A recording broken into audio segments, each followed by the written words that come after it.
You probably watched it so many times. I've watched it so much. It's like, Hundreds. I know. It's like yeah, ingrained in your brain, huh? it's crazy. I'm resident of Collinwood for YouTube, Joel Saints. Joined by Melissa Gallagher. How are you, Melissa? Hi, Joel. It's so great to see you. We have so much fun, and I just love being your guest and love hearing your thoughts. Okay, And yes, I have a question for. I'm sorry if I cut you off. I do no, have it's a okay. question for you with 1897. Okay. What was weirder, the build up to going back to 1897 or actually 1897 itself? Well, it's interesting you say that. Barnabas is the ultimate protector of the Collins family. And the Yeah. fact that he wanted to get to the bottom of this with, Chris and everything and wanted to help the Collinses, he has such a vested, genuine interest in the family, and it's a beautiful thing. And the fact that he used the I Ching, I thought was really fascinating. Yeah. And I really enjoyed the build up. I thought it was great on the writers to, have this, we find out, relative who has the werewolf curse, and Barnabas is desperately trying to figure out what happened. And the fact that he cares so much about David and so much about Chris that he is willing to go out of his body into another dimension through the I Ching. And something hilarious I'm going to show you. I had to pull this out. Yeah, I'm a Christian in the best way, in the most inclusive way. I'm a Jesus Right. girl. But I was so fascinated with the I Ching that Yeah. I went and I actually got books on it Very nice. from Etsy and eBay and all different places, thinking, oh, maybe I could go back only to find out that the I Ching actually is more like fortune telling or almost like a tarot card type thing, type of situation, but for the ancient Orient. But I thought that was kind of funny. But I've got a lot of I Ching. It's fascinating. But I love the build up, and I'm eccentric like you are, and I don't think either of them are weird. I think both of them are absolutely fascinating and delightful. And so delightful. When those kids picked up the phone and they called Quentin Collins' ghost, they picked up the phone to 20 million viewers a day No. because no other show, Joel.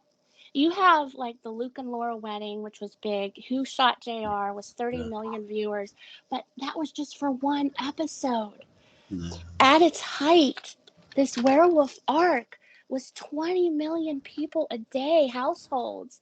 Now, granted, there was only a few channels, No. but for one show to have 20 million a day, and this was at its height with David Selby as Quentin, Barnabas, Jonathan Frid really got the motion going. But, No. at its height, you had 4 months, it was December through March, of Quentin as a ghost.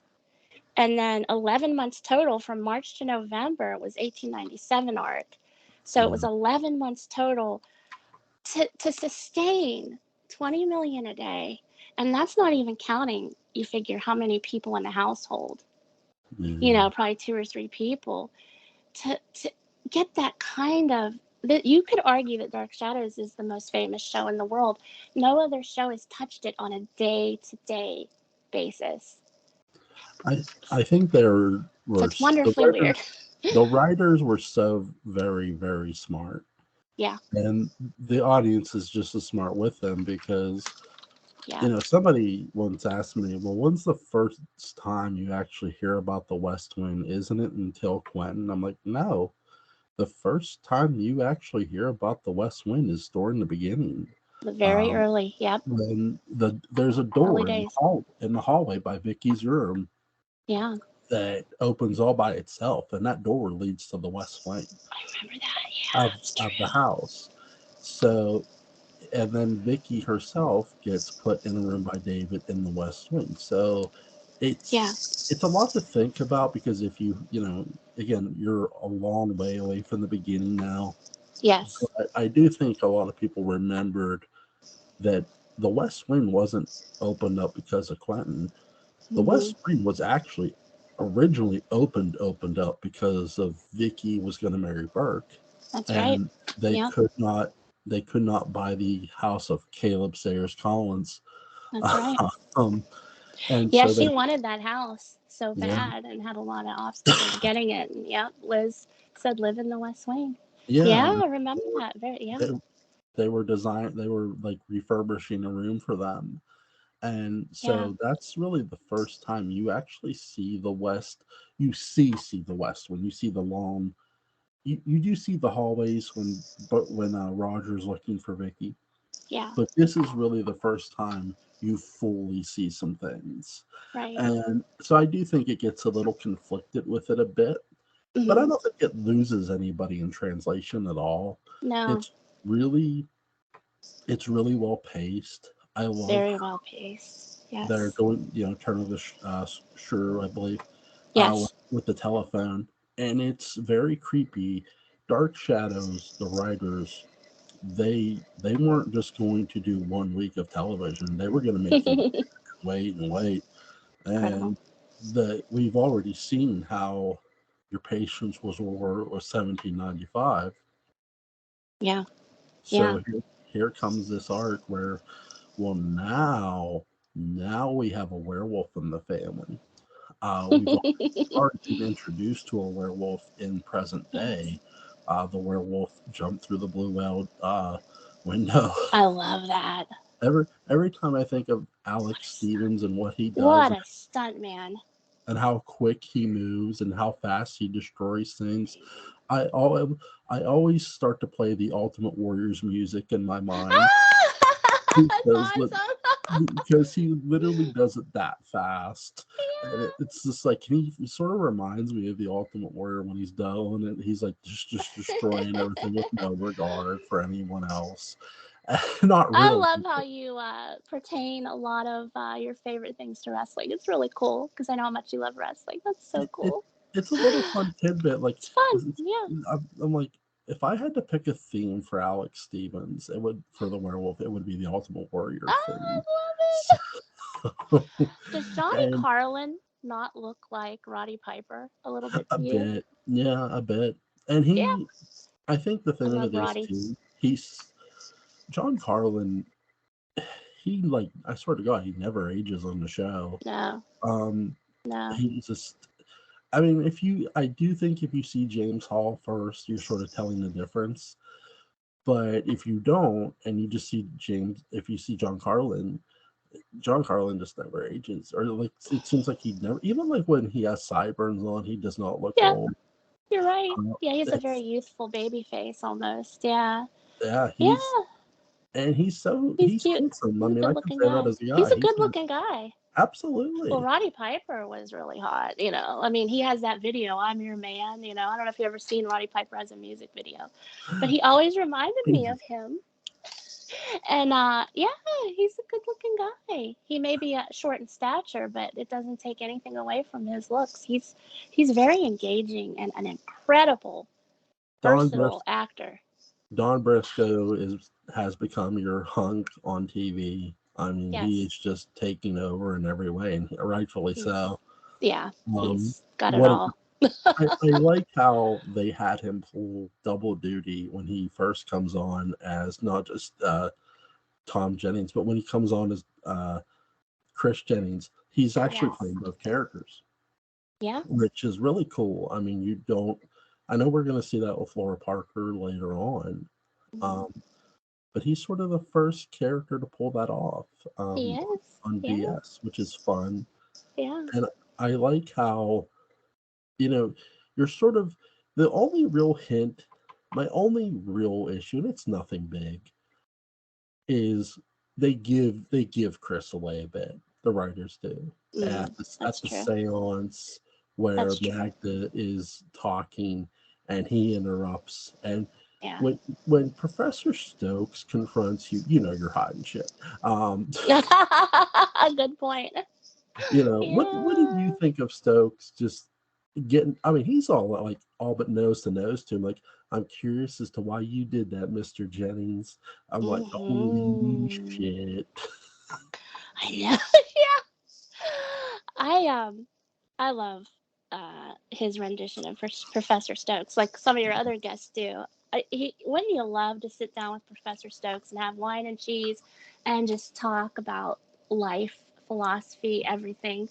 He is very special. I can never figure out why Barnabas and Julia, and even in this arc, didn't confide in him more details. So much so to the point where he at one point says, "You want to know things, Julia. I'm not going to tell you because you and Barnabas don't confide in me." So he never, at this point, found out about the curse of Barnabas. But he's in this arc. He's just as engaging and likable and intriguing as he always is. And again, he's always there to help the family. And I love the tie to Ben Stokes, how, that's his ancestor. And he had the ability to be able to read and write and get his education. But Yeah, yeah, I really appreciate him in this, in all of these arcs. And how? he plays well off of Chris. Yeah, Um, and I wanted to mention too, real quick, before your next question. Um, I think a lot of people don't give the werewolf the proper due, yeah. as much as a vampire. And Patrick and I were talking about this, and I respect his opinion greatly. But I told him that the werewolf is actually quite a complex, layered character, and he respectfully disagreed with me. But I'm going to tell you why I think it is. What is It's that? yeah, I think that he's a man under a supernatural plague, the werewolf, with two consciousnesses. I mean, it's almost like the Hulk fighting himself all the time. Yeah, It's almost like part time demon possession, where once a vampire is bit, that's it. And Barnabas was very unique in that he had Lang to help him. But most vampires, they're just kind of play evil. They're straight once they have the curse. But a werewolf going back and forth, I think, is so fascinating because some of the wolf subconscious is in the man, and some of the man yeah. subconscious is in the wolf. And I think it's one of the most intricate, layered, psychologically layered monsters out there, and it's always been my favorite. I have so many werewolves, and like you, I love I hope I'm not getting too off track. I have No, so no, many no, thoughts. I no, apologize. You're trying to gear me a certain way, but I no, just no. wanted to mention that I just think that this is my favorite monster. What's your favorite monster? Well, my favorite monster is obviously a vampire. Now, Yeah, yeah. I will say with a werewolf, it's the history of the werewolf in film is an interesting one, and that's sort of where I'm going to stick to with this. Okay. Because years later, we're going to see um, a human control their werewolf transformation, Yes. and in my favorite werewolf movie, The Howling.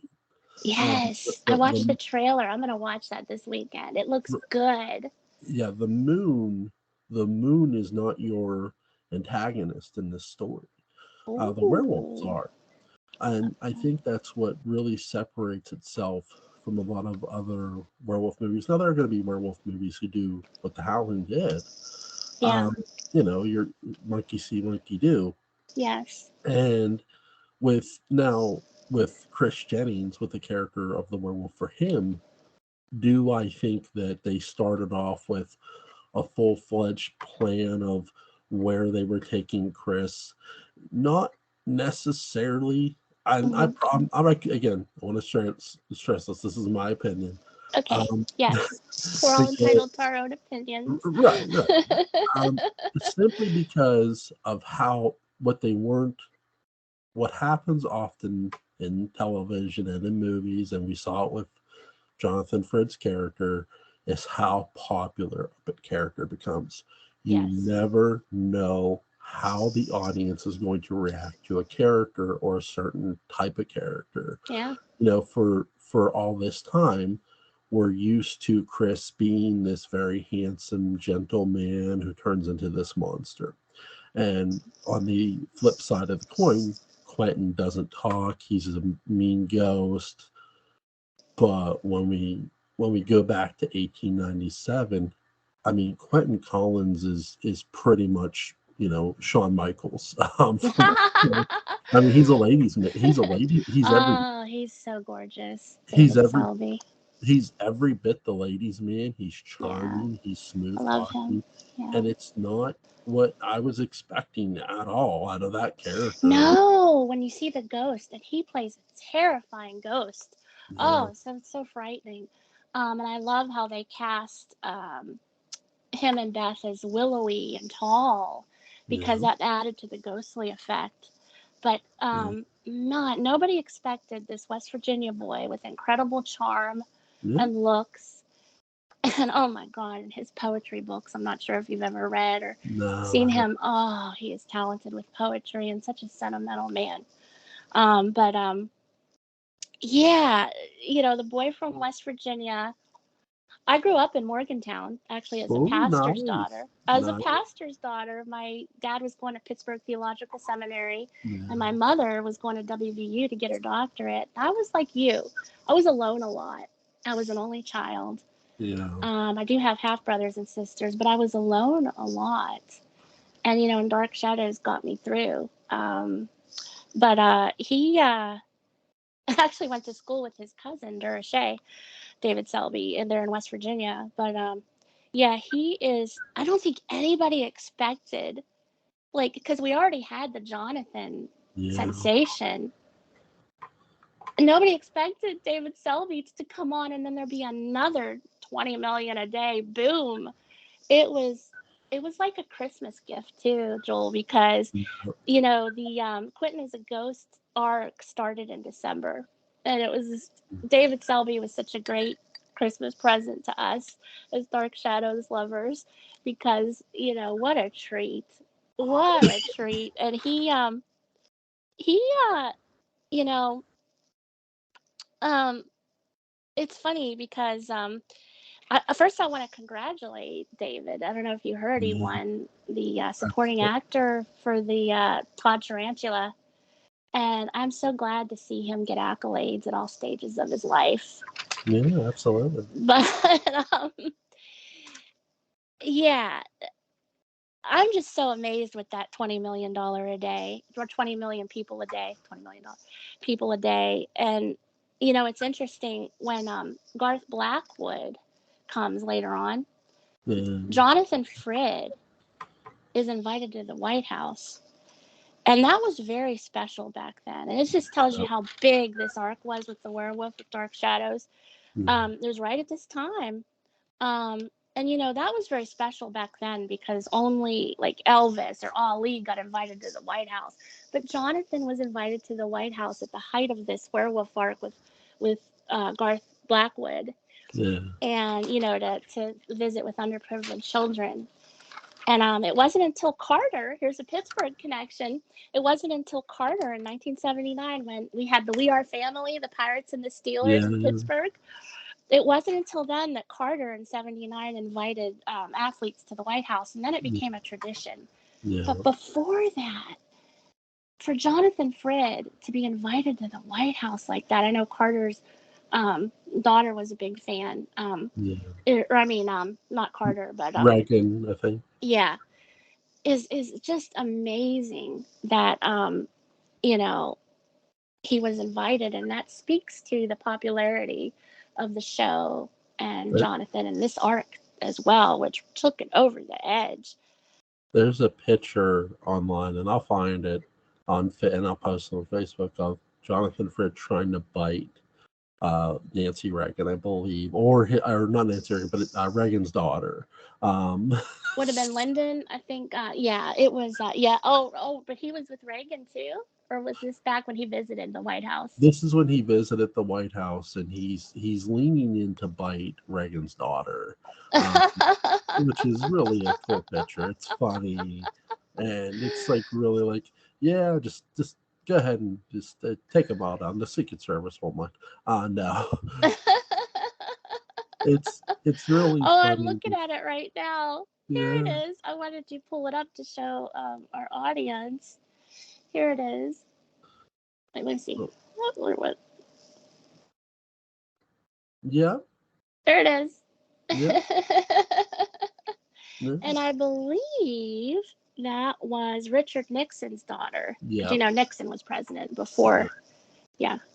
But yeah, Reagan was in the great 80s, the Looker era. But yeah, Nixon's daughter, that's a great picture. Thanks for bringing that to my attention. You're welcome. I And remember that. I love that. it goes, and again, this type of thing of popularity of a character becoming popular is Yeah. often enough times it's unexpected, but when it happens, when lightning strikes, you gotta strike the iron when it's hot. Yeah. You know, again, one of the best examples for another franchise is how pop that John Carpenter did not realize how popular Michael Myers was going to become, Yeah. um, as a fictional serial killer. Yeah. And again, lightning struck, so Hollywood striking while the iron's hot, because I mean he's still one of the most popular horror characters today. And He is. same thing with DS. When you look at Fred, when you look at David Selby, when you look Yeah. at Quentin and Barnabas, again, Barnabas was going to be killed off in a month, and Yeah. he becomes this super popular character with the audience, and Yeah. he's getting these letters. And then when they introduce, Selby's character again, because like I was saying, when we see Selby's character, I think the Yeah. biggest difference with Selby's character and Fritz's character, other than the werewolf and vampire, is again Fritz's character is not introduced as a ghost. Selby No. is, and Selby has no lines, Yeah. and so you're sort of like, okay, again, the writers, I want to stress this, the writers are giving this vibe that this guy's a mean SOB. Yeah. And Mhm. so when you're watching this arc and you're going back, you're expecting to meet this character who's just a flat out asshole. Evil. Yeah. And when you meet him, yeah, he's a bit of a jerk, but Mhm. he is so he's Charming. smiling, he's flamboyant, he has Yeah, it was a shock. flair. I was like, "Whoa, this is the Like, ghost we know." Yeah. who the Yeah. hell is this? This this is not the This is ghost a I real saw. person. Right, this is not the ghost. Because that scene, one of my favorite all-time scenes in Dark Shadows ever, is when Abe Pagoda Yeah. comes back and Quentin's a ghost, and Quentin comes out of that secret passageway we're talking about, out of the West Mhm. Wing in the drawing room, and he's looking at a candlestick, and David Selby's standing there, and he doesn't have his glasses on, Yeah. Braithwaite, and he Yeah. looks up and he says, "You're Quentin Collins," and he goes, "You're Quentin Collins." And it's like the acting David Selby does there with his face, and Yeah. is like just so delicious. And it's sad that that character passes away of a heart attack because he was Yeah. so terrified. But that just, oh, David's incredible talent. And Yeah. like you said, the writers have a lot to do with it, but David Yeah. having just be able to just stare and just make those expressions, and how terrifying he was too. But you're right. I do give the writers a lot of credit as well. I, ju- Um, I just think too with Selby's performance, yes. the fact that he's now able to talk and he's so flamboyant, it's like, how the hell do you want me to hate this guy? I know.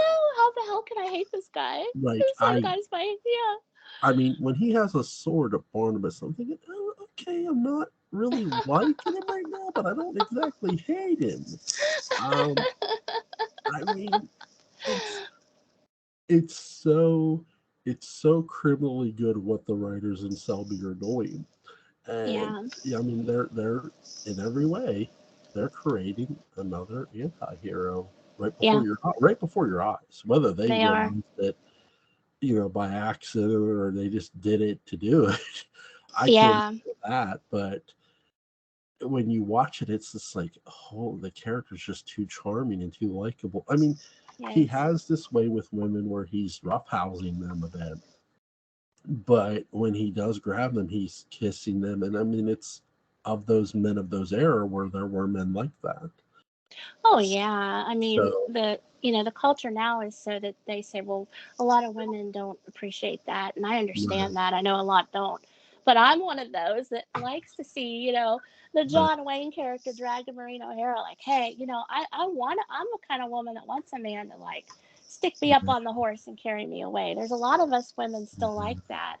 And I think that part of that 20 million, yeah, I might get some hate for this, I hope not, was Quentin. There's girls out there like me that dream of that little bit of roughhouse, yeah. and I think they were getting pretty excited, and I respect, and I know there's women that don't, and I respect that. But I think that was a big part of it. And, he was just so aggressive and charming with the women, and it was such a turn on. What was So your? I know what my thought of it is, but I want to get your thoughts on when you heard that. okay. Here's Oh, here's David. hold on Uh, a minute. Go ahead and ask that. Yeah, sorry. that's okay. Here's That's my here's fault. David Selby's Quentin Collins with Yes. returning home, and you find out he's returned home because he went away with his brother's wife. Um, what were your thoughts on that?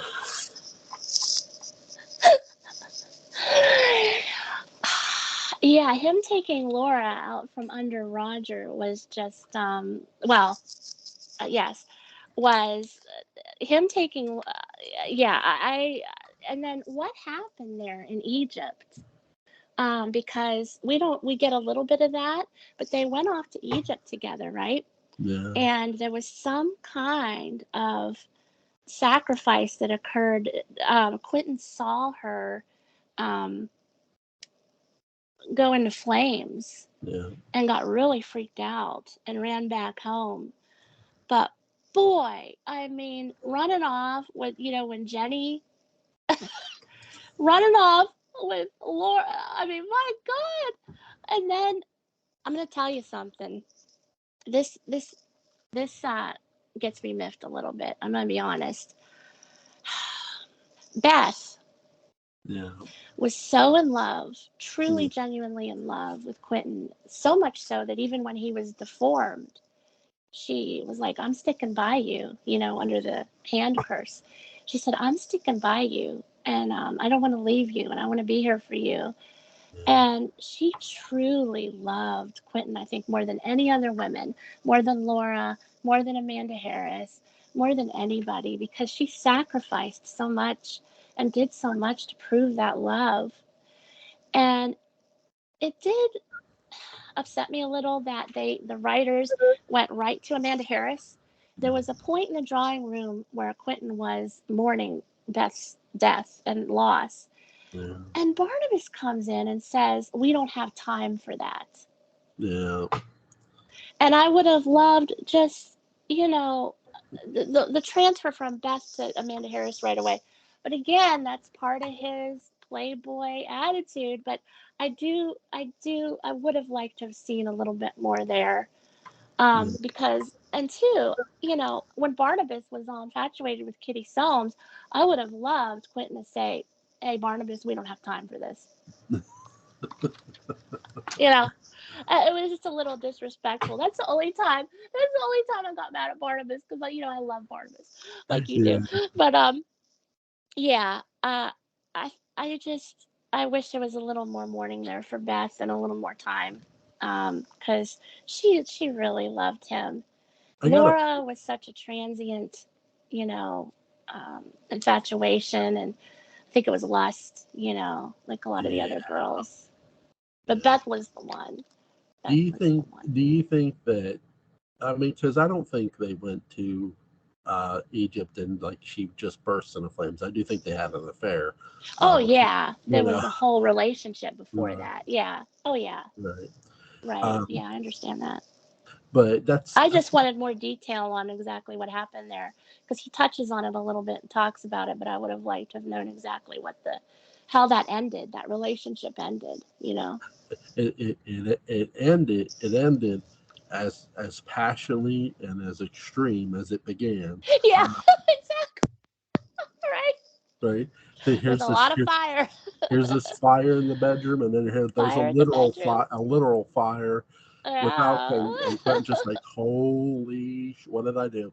Um, you literally, it it's really interesting how, and I want to point this out because this was brought up to me by our friend Patrick McCray.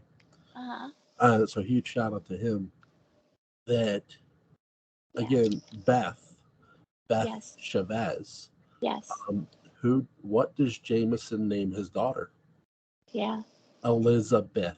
Elizabeth. Yeah. Yeah, so I do think there's a reason. I agree, Patrick. Yeah. There's a reason that name exists, and we're sort of finding out why in Yeah. this, how much Jameson cared for Beth because Beth cared for Quentin and the family. Beth, Yes. a lot of weight is put on Beth's shoulders. She is not. I don't think this character is wasted at all. I do No, think she's not. her death is heartbreaking as fuck. Yeah, Um, it because is. she jumps when Quentin is coming near her because she thinks Yes. it's Fatofe. Yes. Um, because there's a body swap, and Yeah. you have this moment where, I mean, Beth's been through it all. She's been through the Lauras. She's been through the Jennys. She's She's seen them come and go. Yeah. she's done it all, and she took care of Jenny. She helped keep Jenny a secret, Wasn't and, that amazing? Yeah. and I mean, the biggest heartbreak for Quentin is when he finally finds out he has a son. Yeah. After the son dies, and it's one of those moments you go, there's where you're sort of feeling sympathy for this character finally. Yes. Like Yes. if you weren't already, which you are, Yeah. because, and I think this is, again, I'll give David Selby all the credit in the world. He's so charming. You can't dislike him. Like you just No. it's not it's the vision of that ghost for me Mhm. within 3 episodes, at least, and I'm just speaking for myself, is Mhm. gone. It Um, is. You're that's right. how quickly David Selby really grabs you, and you're sort of mesmerized by him. Like, God, I feel like one of these women. Like, Jesus Christ, like you got you There's walk. certain people that have it, and we Yeah, don't really know what it is, but David Selby has it. It's yeah, that kind of undefinable. Because sure, there's a lot of good-looking guys and people with charm, but he has that special magic for the screen. He was destined for it, and you're right. It's just really special, and what did and you think? yeah, Sorry, go ahead. that's okay. Oh no, I'll bring that up later. This is Okay, another. what did Yeah. you think of? This is sort of why Edward is the way he is towards Quentin. Like, he just doesn't want to be bothered by him because he knows what The Quentin. scoundrel. Yeah, Yeah. and they that really Quentin's punishment is not knowing about Jenny at all, Yeah. and the kids. The What children. Yeah. was your? I mean, because we don't know right away about the kids until later on. So what did you think about crazy Jenny and them just keeping this from Quentin as a punishment, really? Yeah. Yeah. Well, Edward is always so. Oh, Oh, can you see me now? Am I back? there you are. Yes. Okay. Yeah. Edward was so. Ah, Okay. Somebody keeps calling. I thought I turned my phone off on my iPad, but yeah. Edward is always worried about the family name. You yeah, know, yeah, and and you know, by hiding Jenny, he could help those Collinses hide any kind of dirty secrets. yeah, And it's so sad, but boy, does Marie Wallace, wow, does she play a wonderfully, insane person. She's, again, delicious to watch. But it's very heartbreaking.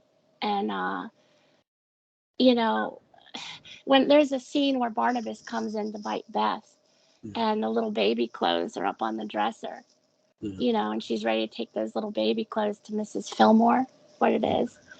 Um, just the whole thing is heartbreaking. And like you said, it really gives you a lot of compassion for the Quentin character when Yeah. you see him mourn the loss of that child, those children he never knew.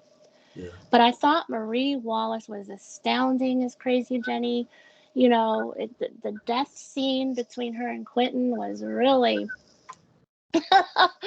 wow. And I loved it. I'm so impressed with I love Marie Wallace. She's one of my favorite people. She is It, such a light and such a joy, and on screen she's very passionate and vivacious. You could see that fire within her, and I thought that she played Crazy Jenny very well. You know, yeah. so I hope we It's keep recording with that. Yeah, oh, we are, we are. good, good. Um, Okay. it's really interesting how, and I've talked about this before with Marie Wallace. Like every time Marie Wallace is on Dark Shadows, it's not for long enough. Um, like no sooner do you get it, you're getting into her character, and it's like they're killing her off, and it's like, come back. Yes. Yeah.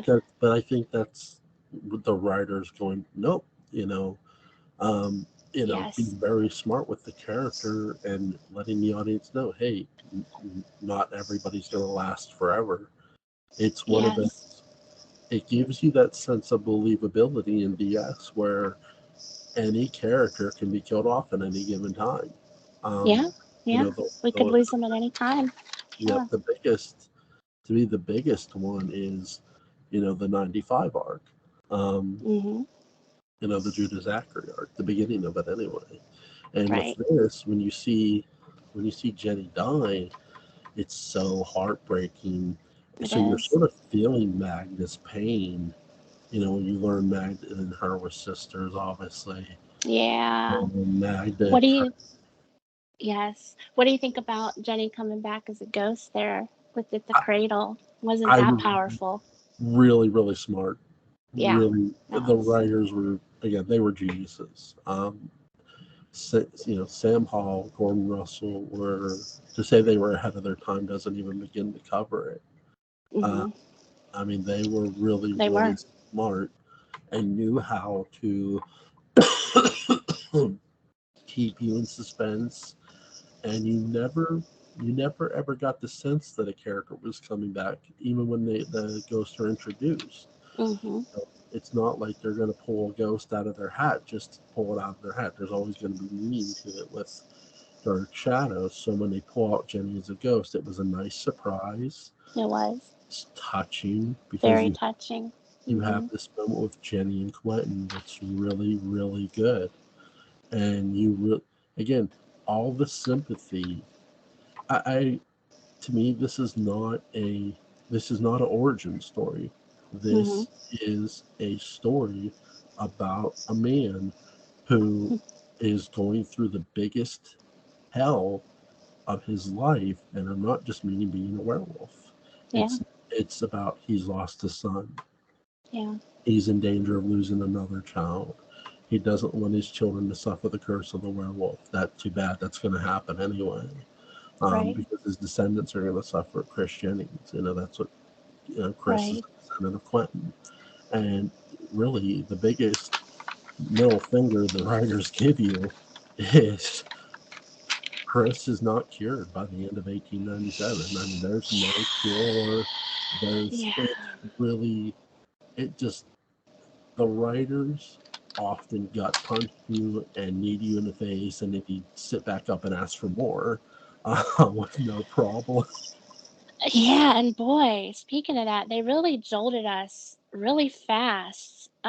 We were so invested in Barnabas's mission and all these, episodes, 11 episodes from the ghost to the werewolf curse. And then they just jolt us out of that into him being a leg breaker for the Leviathans. And I know a lot of people resent that. But he, a lot of people will say, well, it's because we're so attached to Barnabas and we didn't want to see our beloved Barnabas change. But I think it was just the jolt of all this investment of the storyline, all this investment into this, his mission, to help Yeah, Chris and help Quentin and the family. And then boom, it's just gone all of a sudden. yeah, Um, I could see your point that the writers like to throw those punches at you, but in yeah, another way, I also think I wish we would have had a little bit of a celebration, like, hey, we did it, or hey, we didn't do it, in the case of let's reflect on this. But, hey, life isn't that way. yeah. Uh, And that's the thing too. yeah, 1897, when somebody asked me, well, what's it about? It's about yeah, a lot of things. It's about, yes, it's about the werewolf, but it's about, you literally have a full-on boss fight that goes on in this arc, yeah, with Count Patofe, Barnabas, and Quentin have to team up, and it's one of those moments yeah. where, Don't when you love how? Oh, I'm sorry. Go ahead.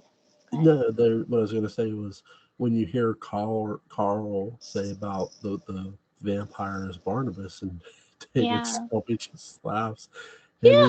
then he realizes, our cousin who we never see during the day. It's like, yeah, it took you this long to get a clue.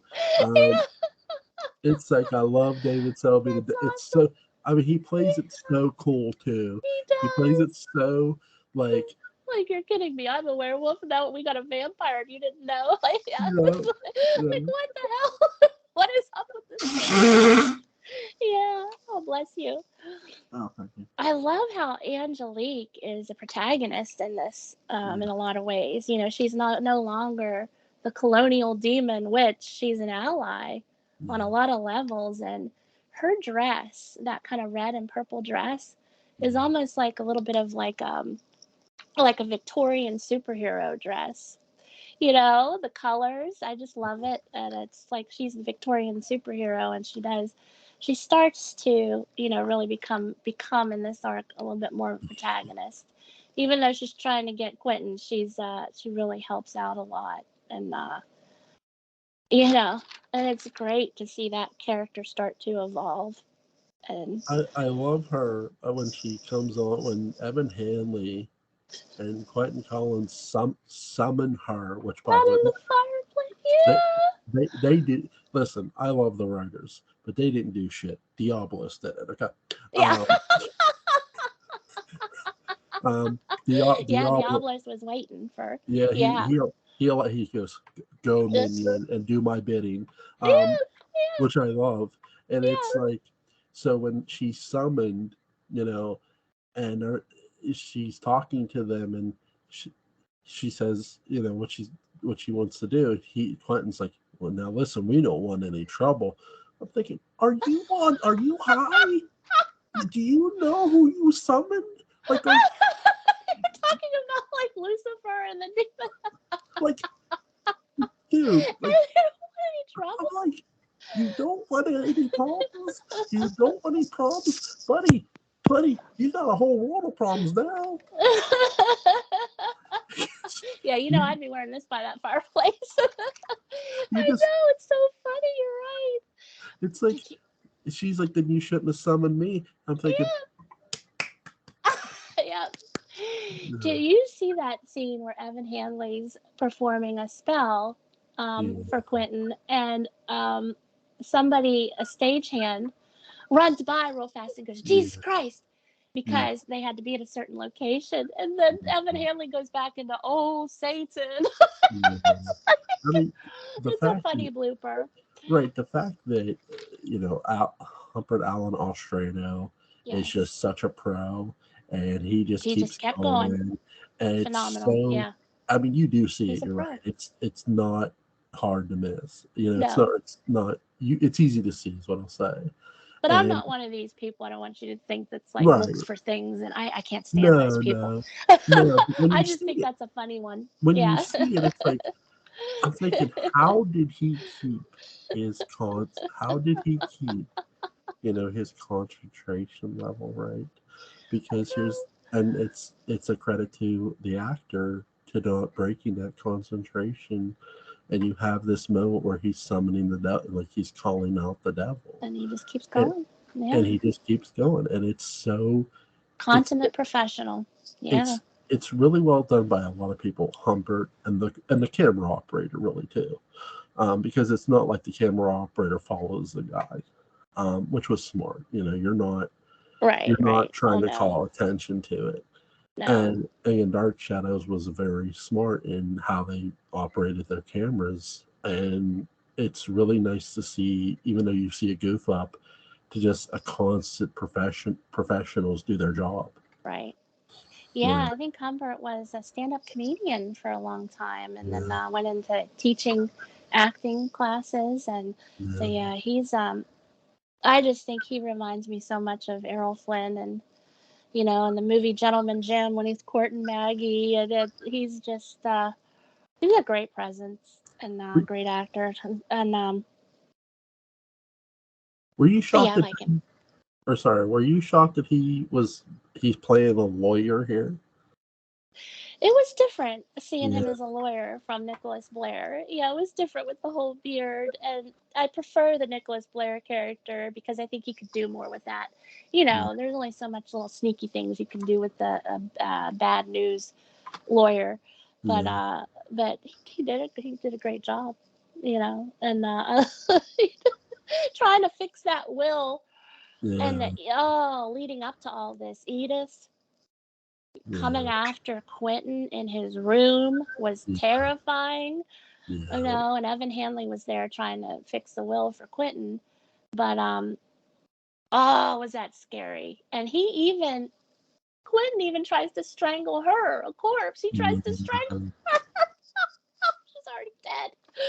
But that was terrifying, and of course Evan Hanley had everything to do with that. But I thought, yeah, I always enjoy seeing Humbert. Yeah. I like it. I like his presence I re- greatly. I like how they include a Trask in this story. We get Gregory Trask played by Jerry Lacey, and Yeah, we actually get for the first time the Trasks having a family tree in this arc, where there's Minerva Trask, there's Charity Trask, his daughter is played by Nancy Barrett. She's not playing a mm, Collins, which is nice. right. Um, I love these characters here because Jerry Lacey. I mean, to say he's not the only one who steals 1897, but he does really. He's so menacing in this role, and Isn't he wonderful? Yeah. he's very, very, very creepy, and he does. He really he's one of the best characters at being a heel, and And they no, knew it. and That's why they knowing kept bringing him back. Yeah. knowing how to. He doesn't he doesn't Hmm. try to go out of his way to like get your attention, but he already has your attention entering the room, and Yeah. he's that good of an actor to do it. Right. I mean, Right. he I love when the sideburns and before he even says the words, I'm thinking, oh my god, it's a Trask. Yeah. And I mean, Yeah. I knew that it was a Trask, and when you hear that he's a reverend and that he has this school, this Worthington Hall, it's really interesting how Rachel Drummond acts toward him very, very like shady and very creeped out by him. Like she doesn't want nothing to do with it. Yeah. Major charlatan. And Yeah. I love that little terror there. It's so little, but it's so big at the same time. Did you not mourn the death of Rachel Drummond? That was the saddest death. I had cried. Every time I see it, I cry. Where she's, in Don Briscoe plays the teacher with her. What's his name? Tim Tim. Shaw. Tim Shaw. She's in Tim Shaw's arms on the sofa at the old house and dies in his arms. And Yeah, she's a character that had nobody, no parents, no, just Tim. And there she was, abused so much by Trask mentally, and who knows what else. And the way that she just died like that just broke my heart. It was one of the hardest deaths, the Rachel Drummond death on Dark Shadows, I think, for me. Because we talk about shades of gray and how a lot of characters are shades of gray. They're yeah, black, they're white. She was probably the only character that was pure white, what driven snow, pure Yeah, as the driven snow, just a beautiful soul. And to see her die like that was rough. You th- know, this this is again, no one's safe, you know. no one's And, safe, and I like do, real life. yeah, you're right. It's the Yeah. writers are wanting this sense of reality of how dangerous this all is, Yeah. and they kill these characters who you have a connection to, like a Rachel Drummond, who you care Hmm. for because not just because of Barnabas, because you really care for her story. You do. And I think what Catherine Lee Scott doesn't get enough credit for is playing the governess role, that really well. I love her role here Hmm. more so than I loved it in 1970 Regular Time, because I more love the character of Rachel Drummond here because there's this backstory. It makes sense. She doesn't know who her parents are, but Right.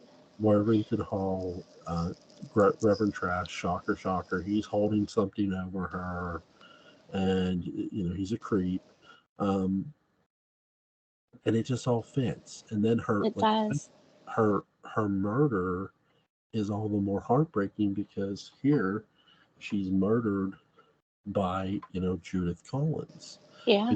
because a vampire, you know the vampire who was created by Barnabas does the deed. I mean, you can't. What's Angelique's Yeah. Laura again? Laura Parker, another person stealing 1897. Great job. Says to Hmm. Barnabas, the longer you stay here, the worse she'll make it. And true Yeah. to form, she's right. You Yeah. know, I've always talked about just because somebody is a heel, in a sense that they Hmm. were a heel, doesn't mean they're lying. That's Mm. always been There. where Yeah. where a lot of audiences, oh, they're a heel, they're lying. That's the immediate defense. But it's like Hmm. not the biggest thing the heels do mostly is Hmm. they tell the truth. Is that's why they're heels. Great insight, Joel. You Yeah. you hate them because they're right. Yeah. And so when they're right, They're it's like, lifting the veil yeah, yeah, that we try to put up. Yeah. yeah, it's like you SOB. Right. So when you see her be right that Rachel dies because of this caretaker who's turned into a vampire, and the only thing he wants Laura back, and they can't do Hmm. that. And it's like I just want to tell the caretaker of 1897, listen, if you just wait around 100 years, she'll be back. Uh, Yeah. Exactly. but he's in no mood. But the death of Rachel Drummond is just it's It's heartbreaking to it's watch very because difficult. Yeah. it's one of the most brutal. I don't want to say brutal, but it's the most heartbreaking gunshot you see until you see Angelique get shot. Yeah. Um, it's all too real, and it's Tim Shaw, you know, again Chris Don Briscoe really really sells this death of how Yes. heartbroken he is, He and does. what an actor to pull it off. And Yes. when I think one of my favorite parts post this is him confronting Trask over this. I mean, here's somebody who has nothing to lose now. It's like, no, you took Yeah. what I cared most for was taken from me, and it was Yeah. Rachel. I mean, he really cared for Rachel Drummond. I can't He sit here and did. say he was going to marry her. I don't know that, but Right. I do think he cared for her as a dear, dear friend, and really wanted her to be happy. Yeah. And it says a lot about a friendship when you have two people who are looking for, they might not necessarily be looking for love, but they're looking for happiness. They're looking for joy in their Yeah. lives. And to Looking for see her happiness. be killed and have it ripped away is Yeah. so heartbreaking to watch. And then you see it, and then it's like the vampire, the caretaker, I forget his name, really is one of the most evil SOPs in this arc. Yes. As a vampire, Yes. he's very Dirk Wilkins, sorry, Dirk. who, Yeah. Roger who, Davis. yeah, Roger Davis, who plays an amazing vampire. I mean, he is sinister. He is great. He just is all no holds barred. He goes for it. They Mhm. talk about in acting class a lot of times the brave, be fearless. Yeah. He really is fearless. He really is fearless, and he just goes for it. And yeah, another a great actor too, along with Roger and Catherine. What about David Hennessy as Jameson, and Yeah. then when he turns into Petofi? What do you think of that, Joel? My God, is he good as becoming Petofi? I think it's one of the most criminally underrated things about this arc, and It how is, yeah, the writers are using this body swap moment to have yeah, a kid be sinister, and here's this father who is so disturbed by it all and yeah. powerless to do anything. And it really, really is terrifying. I mean, David It Hennessy is. again does a great job He selling it, does. He's so wearing the good. glove, and the way he just. I love how he's pulling at the glove, and it's so subtle. It's Does a so lot of physical acting along with his, yeah, yeah, it's yeah, direct, and it's done in front of the camera directly. I mean, it's done with intent, yeah, and then you get the voice, and it's just like, oh my god, here's Potemkin who's taken over this kid and is having this yeah, moment.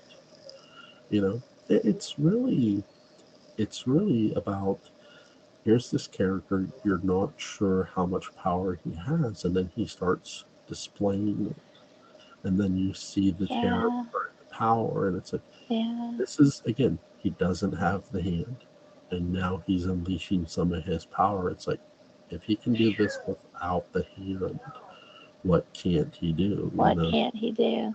Yeah, And that's really another terrifying part of it too, because you're one that's now embedded into your mind right here. yeah. You That's know, very good. I love listening to you what talk did you about think? this because I can just tell the passion that you have for this show. What did you? Um, he was so convincing as Patafi. Yeah, Um, I loved all the scenes that he was in, and I love how much Quentin loved Jameson. Um, and David Selby even named his son Jameson, which is very interesting. yeah, His son in real life.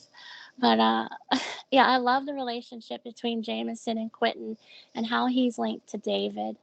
And those creepy scenes where he wakes up one day and says David Collins is dead, and then we go to that dream sequence with those puppets, those creepy puppets, yeah, and Quentin coming to the dining table as the ghost, and leading up to all this.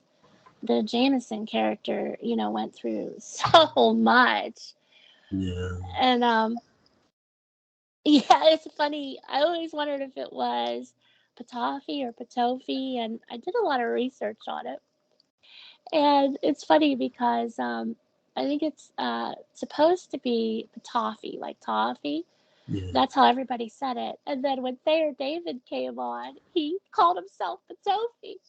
yeah, And then so everybody, because David Selby's such a gracious actor, of course yeah, he didn't. He said Patofi, and Jonathan came on and said Patofi, but Roger Davis kept saying Patofi.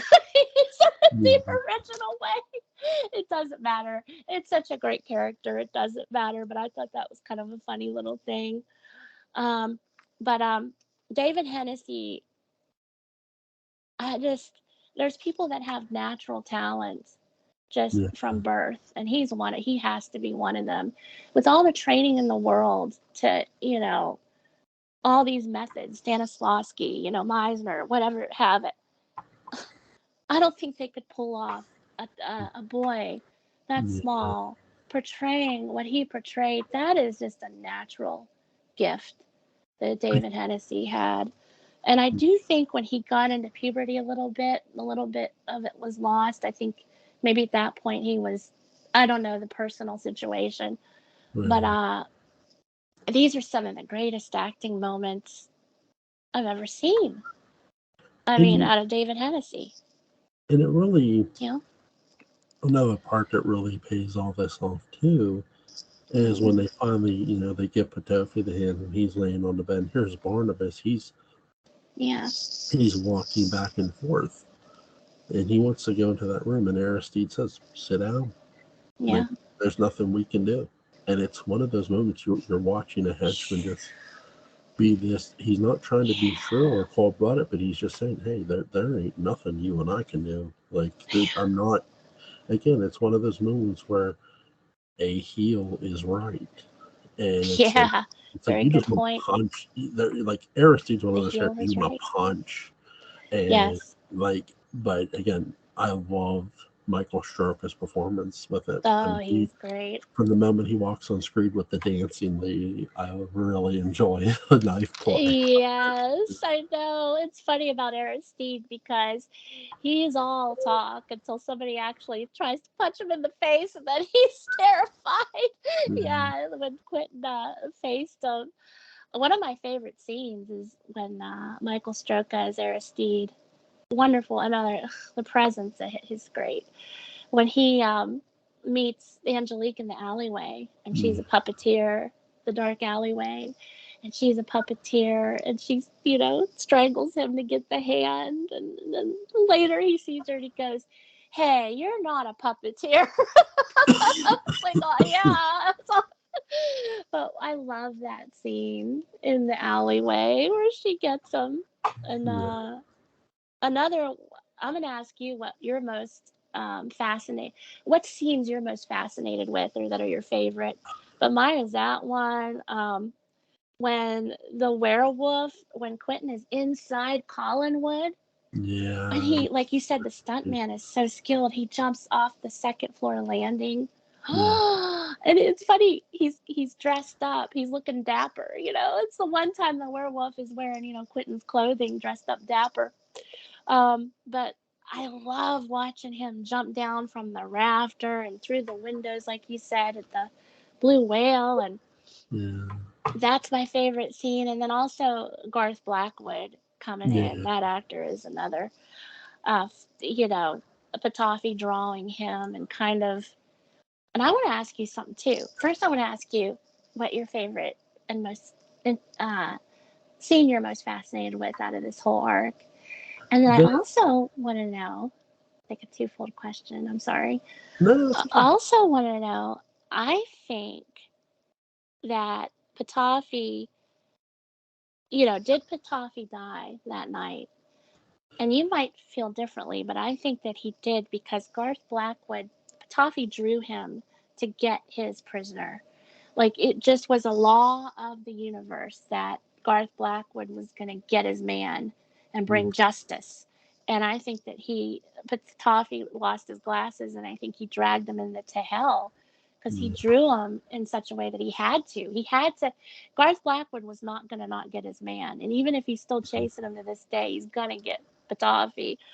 But I love that. And I just those are my three favorite: Werewolf in Collinwood, Angelique in the alley with Aristide, and the whole Garth Blackwood scene there. I want to know, first of all, what your favorite scene is, or what your favorite, couple of episodes time okay. is, and what you think. Do you think Patafi died? Well, I'll do Patafi first because I think he's Okay. simpler than two. There's many things with Patafi with the character. Number Yes. one, Yes. the writers are taking from the shadow here, and this isn't going to be Oh, the you love the shadow. It's so good. Yeah. this isn't going to be the last time they do it too. Um, Interesting. There you, was a shadow fan in the staff, wasn't there? I think really you had Yeah. um, Patrick has said this that um, Sam Hall's son was a comic book fan. So when you have, I do Oh, think there it they're sort of is. taking a lot of from the. I do think they're taking a lot from the not just the Marvel and DC because when you Yeah. look at Petofi's hand, I've said this is Dark Shadow's version of the Infinity Gauntlet without the stones. Yeah. Um, Yeah.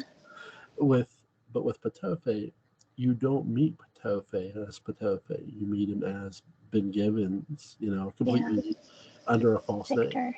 And Hmm. he's this, he yes, he looks like what we're going to know as Patofe, but he's not revealing himself as that. And then you learn that Aristide works for him, so you're sort of wondering, okay, what's with this guy? He's got He's got one henchman. Okay, then you learn he's got two with Charles Delaware Tate. So he has what I like to call what they call in the Shadowverse. The Shadow had agents. This is Patoka's Oh, yeah. agents. You know, they're not. They don't Oh, reveal I who. Again, see. the only person who reveals themselves as to you finally learn works for Patoka is Aristide right away. No one Yeah. knows Tate until later. Um, so again, and then when they finally reveal Patoka as Patoka, how do they do it? They pull off his hand. Um, Mm-hmm. so again, it's very Shadow esque. Yeah. And this is not the only character they they take from the Shadow. Um, Mm-hmm. they sort of Amanda Harris. I've said I don't think her creation is, but her death is very Harry Vincent, Mm. um, which was one of the Shadow's agents. Shadow's agents, yeah. Now, Harry Vincent doesn't die on the Brooklyn Bridge, but he's going to jump off the Brooklyn Bridge. Well, where's Amanda Harris? Wow. New York. Um, Yeah. I always assume she's on the Brooklyn Bridge. And Oh, yeah. she jumps. Why is she jumping over a lover, over Quentin? Why is Wow. Harry Vincent jumping over a lover? It's these aren't. This isn't by accident. No, it can't be. There's just You too know, many. it's just it's very well done. Um, I do think Amanda Harris ends up being a wasted character at the end of the day. But I think this is where DS too many characters here with a, Mm-hmm. with Amanda because you did not need another woman in Quentin's life at this point, Mm-hmm. and I do think that shows what they end up doing with her. I mean, Mister and my favorite thing Mm-hmm. about 1897 is when Mister Best shows up at the end and listen, Death owes Barnabas Collins a huge thank you card because Yeah. I don't know how business was going to go in 1897 before Barnabas showed up, but once he did, business was booming because there were bodies dropping left and right. Yeah. Uh, Yeah. no, but and obviously this one of my favorite, one of my biggest favorite moments is just the introduction. Again, Yeah. David Selby, and again because you were built by you're building a ghost story, and then when you meet the character, he's completely different, and it was such a surprise and shock. And I think that's one of Mm. my most favorite moments of Oh, DS, and watching this character become a hugely another that they had lightning again and strike while the iron is hot, and they yeah. did. Yeah. And Selby's again, the writers deserve a lot of credit, but so does David Selby.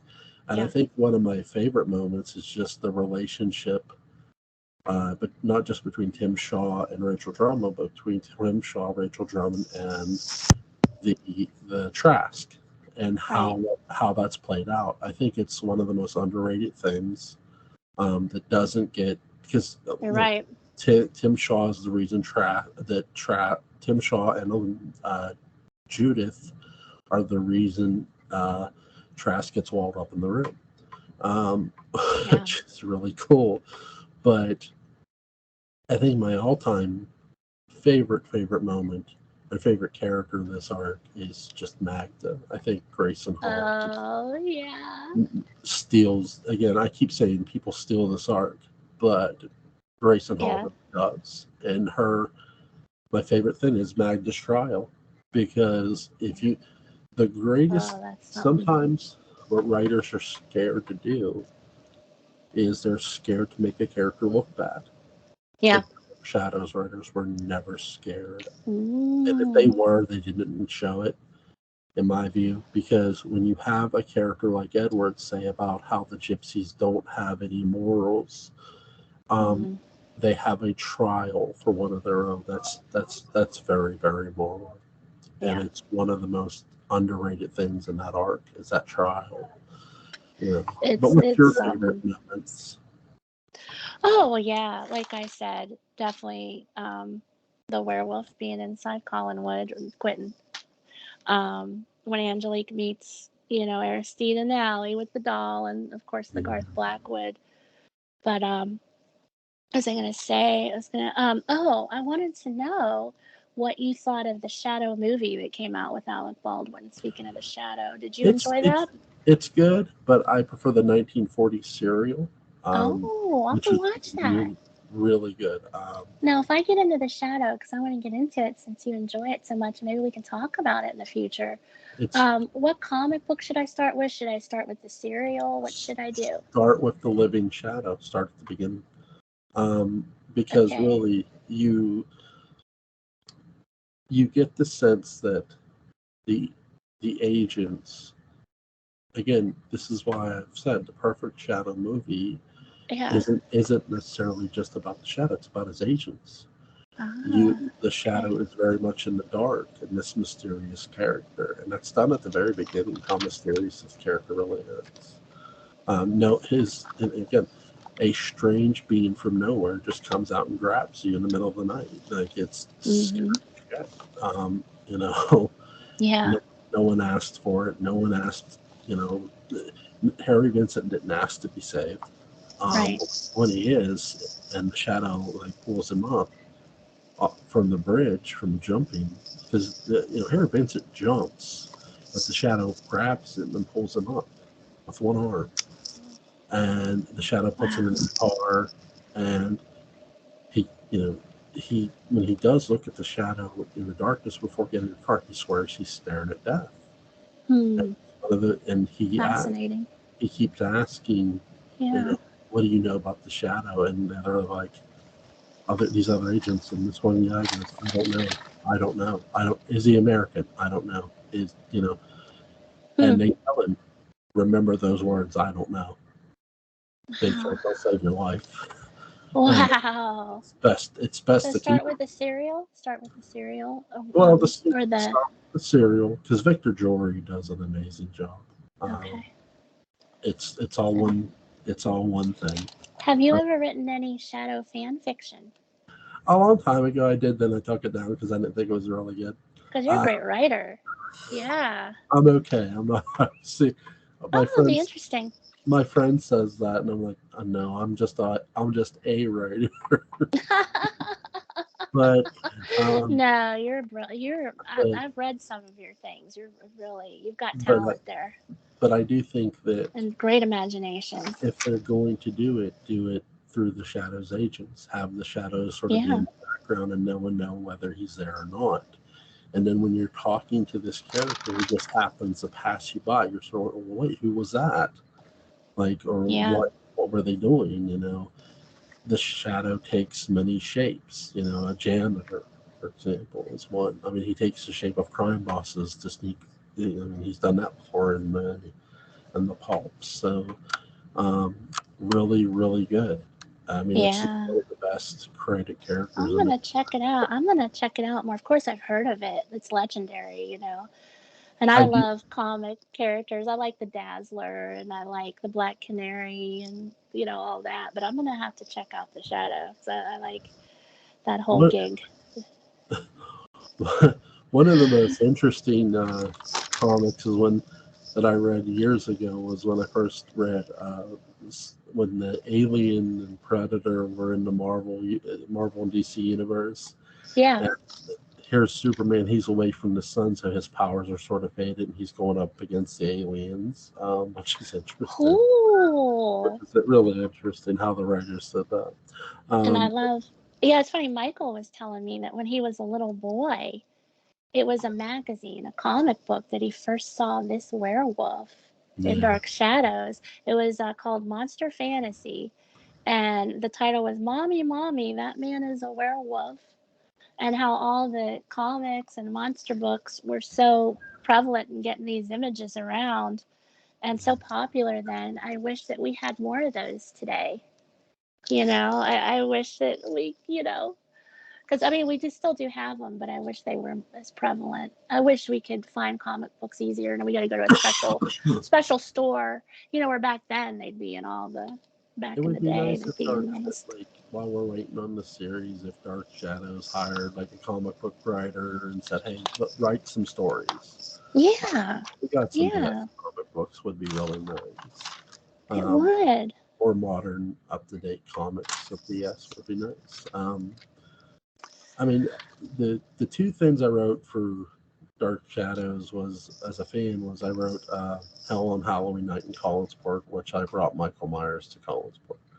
Um, Whoa, are you serious? Where can yeah, I find that? on Blogger, I'll send it to you. Oh, send me Um, the link. Oh, that's fascinating.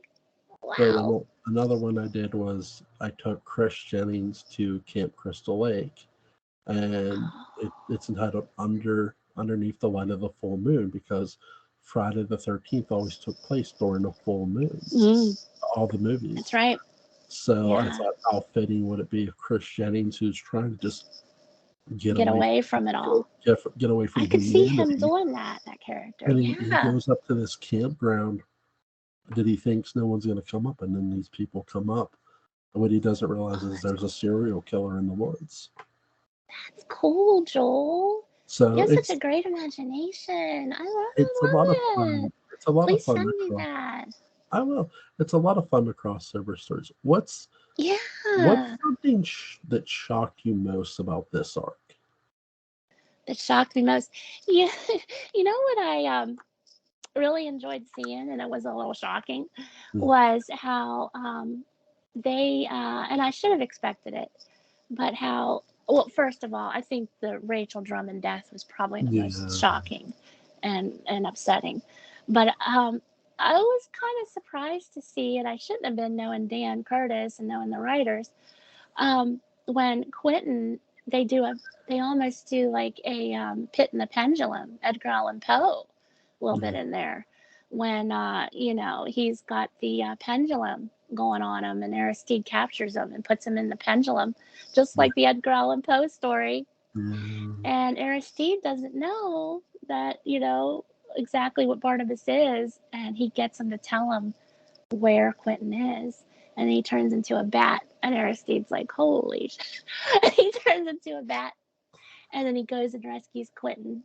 Yeah. Um, I, I enjoyed that, um, and I was kind of surprised. I was like, "Oh yeah, we got a little Edgar Allan Poe now," but I I shouldn't have was been. real. Cause I what was about real. you? I was shocked that how the hand of Patofi, before we meet Patofi, Oh keeps yeah. moving around, Oh yeah. and That was shocking. I'm just like, Yeah, I'm that's like, crazy. you need to get a leash on that damn thing. Like, Can you imagine if that happened in real time? Oh my God, that'd be horrifying. what's really crazy is what happens to Evan Hanley's face is just uh, Oh, it's so distorted. like Yeah, it's that. creepy as hell. It's like before you meet Patofe, you find out how much trouble that Power. hand really is, How much and how much trouble. power it has. And it's like then you meet the guy who owns the hand, and without the Yeah. hand, he has power. And it's like, And well, it do I seems, really want to see him with this hand? yeah, do we really want to meet this guy? Um, and it seems like the hand has its own consciousness, because sometimes it'll punish people if it doesn't like their motives or the person. Other times the hand will kind of bless people almost. It almost has this consciousness unto itself, even though it's an attachment of Pitafi. It has this consciousness up unto itself, to where it kind of decides if a person is worthy or if a person deserves punishment.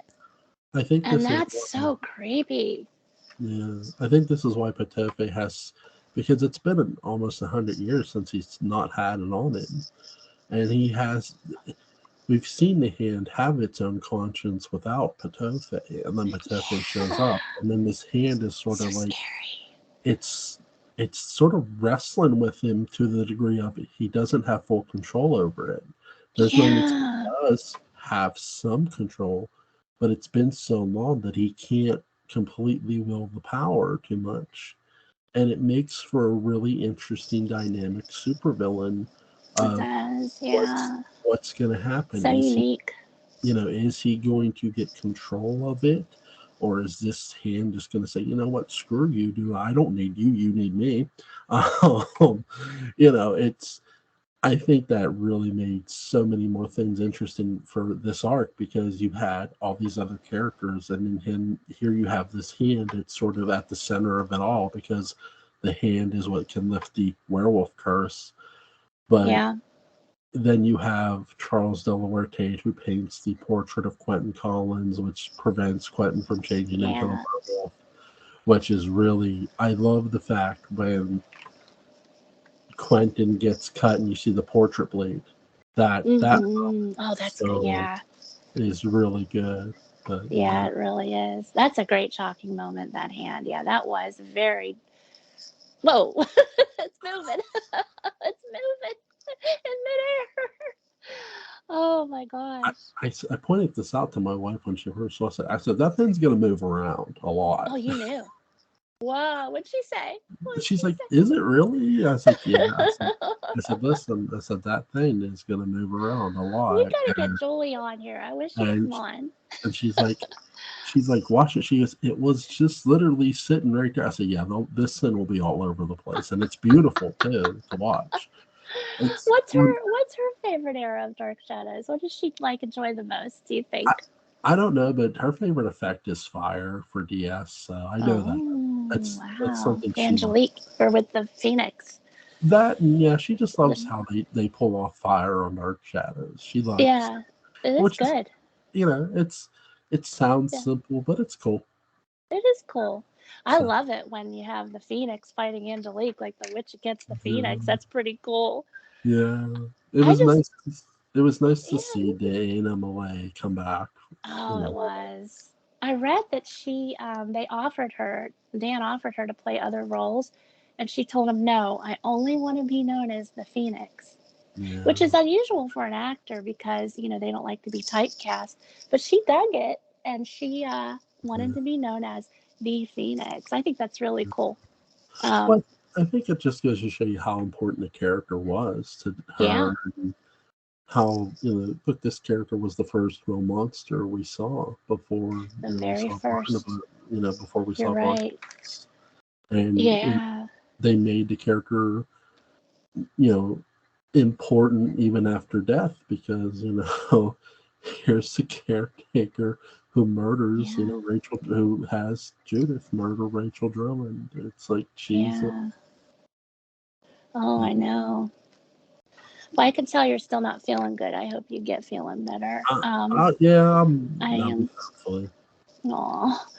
I wanted to just add a few more things, if Sure. unless you have more questions I about have where. a well, I have two for you, but go ahead. Okay, okay.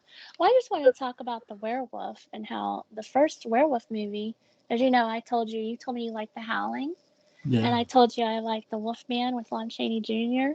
yeah. But the first one, I wanted to know if you ever saw it. Was and I promise we'll get back on track to our show. Always going off. But the first werewolf movie was 1935. Have you seen it? Werewolf of London with Henry Hall. I know. I've heard of it though. It made me See cry. that I It's think it was on TV a long time ago, and I just didn't end up watching it because I wasn't going to be home for it. watch it AMC sometime. It's AMC moving. AMC used to show horror movies really early in the morning, and not by early I mean like Oh, 5 a.m. I Um, remember that. Yeah, I and remember that.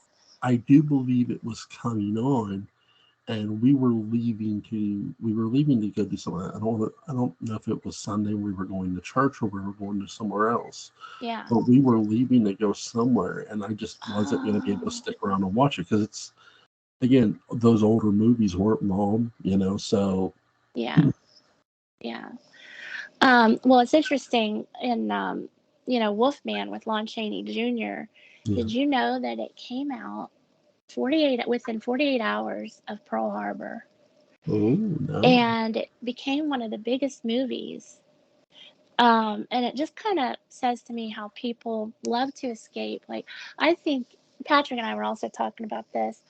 I think that Hollywood was created for escapism, you Yeah. know, more than like pseudo symbolism. And I think that's proof that, within 48 hours of Pearl Harbor, people wanted to get away from it all and go see their werewolf, and I don't think that people want to really bring their problems.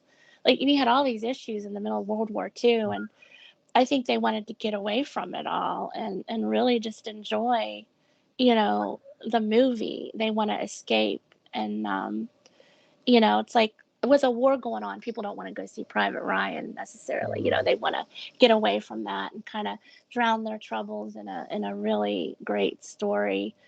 And I thought that was fascinating that within 48 hours it was released, and then it became huge. Like, people just wanted to just for just an hour and a half not think about the war, you Yeah. know. And but it's interesting too how in World War II the Germans called a lot of their soldiers werewolves. They had a Yeah. code word. I'm sure you know about that. Well, Yeah, well, yeah, that, and when you watch American Werewolf in London, they're sort of yeah, using the Nazi soldiers as like these yeah, wild looking beasts, and yeah, yeah. so. But anyway, what were your? I thought those were some interesting werewolf movie Well, two facts. questions for you. Yeah. Did you prefer Alex Stevens' stunts in uh, before 1897 or during 1897? Which ones did you like most? Oh my.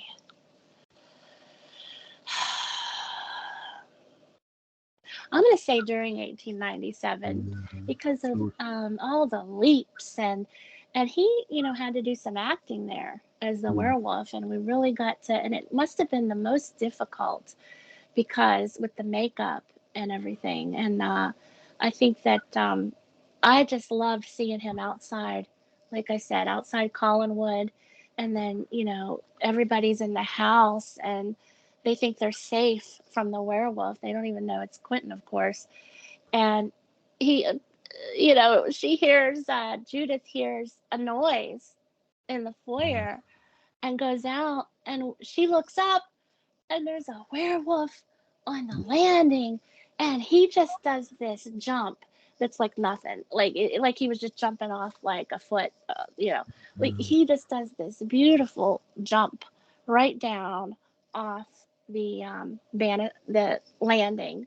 Yeah. And oh, it's chilling to watch. There's nothing scarier than a werewolf to me. It's And he uh, lands it too. I mean, he that's the, lands it so smooth. yeah. Yeah. I But I mean, do love the blue whale oh one yeah. so much too. I mean, to go through the glass like that, or whatever it was. But my God, I just love it. It's a werewolf in Collinwood. Yeah. I love it. I I love it. really. What did you for 1897? What did you think of the overall story for this arc? How it sort of concludes? How it what? How it concludes? What were your thoughts on that? Well, a lot of loose ends, like you said, with Yeah. Chris and everything, which was, rather unfulfilling. Yeah. And it's one of my favorite arcs because of David Selvey, because of Thayer David Espitofi, because of David Hennessy. And 1897 is a very romantical era to me, even though there was a lot of problems. I love that era and the music, the Yeah. ragtime, Scott Joplin and all that.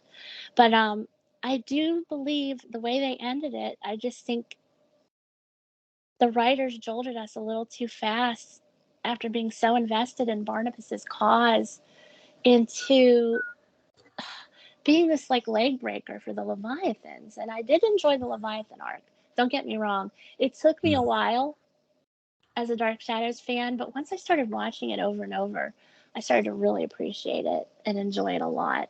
And Chris Pennick is so great, I think and when you watch the Leviathan arc too, going off of this, you sort yeah, of see how important Chris Jennings' character is becoming, yes, like during the so arc, true. and then once they pull that back, I think that's where you sort of go, But I really, Yeah, I like how when they end this, they leave you with a lot of questions, and that's yeah, great for your writers to leave your audience wondering. Okay, what about Chris? What does this all mean? Is he going to when Barnabas gets back, is there going to be any resolve?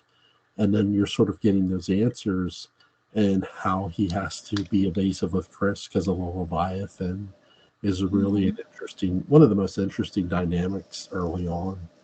You Yeah. know, I It, I like it a little more than most because yeah.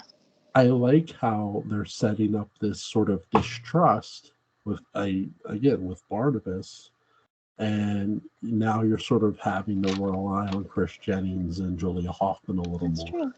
Yeah. and it's really, that's a hard task to pull because you just met this magnetic character in Quentin Collins, and it's not like they're pulling them out right away. They're giving it Right.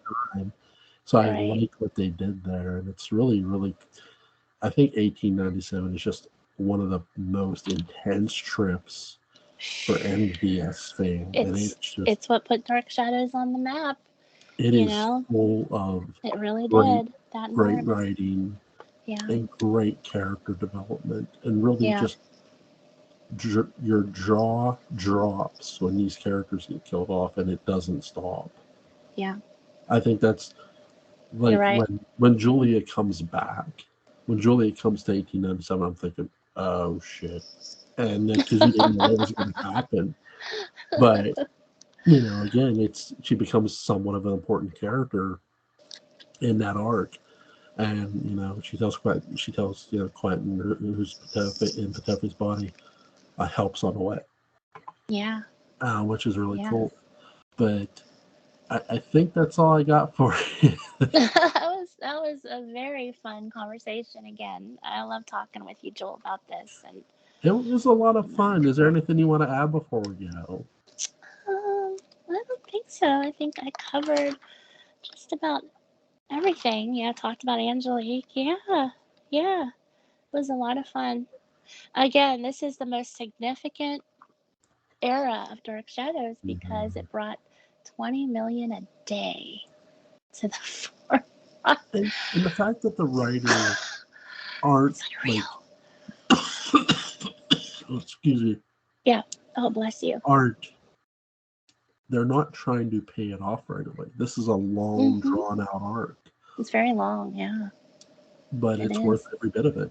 It's worth every So, bit of it. Yeah, yeah, like you point out many times, Dark Shadows is a show, even with these very entertaining arcs, that you need to invest time. You need to cultivate a relationship with the show. It's not something, oh, I'm going to watch a couple episodes. I mean, you could, but you don't do it justice. And that's what makes the show so great is that you cultivate a relationship with all these characters.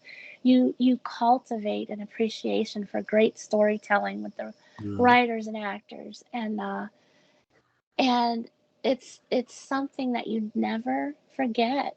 And I no, think that's why, and you can go back to over and over again in those rough times and those good times.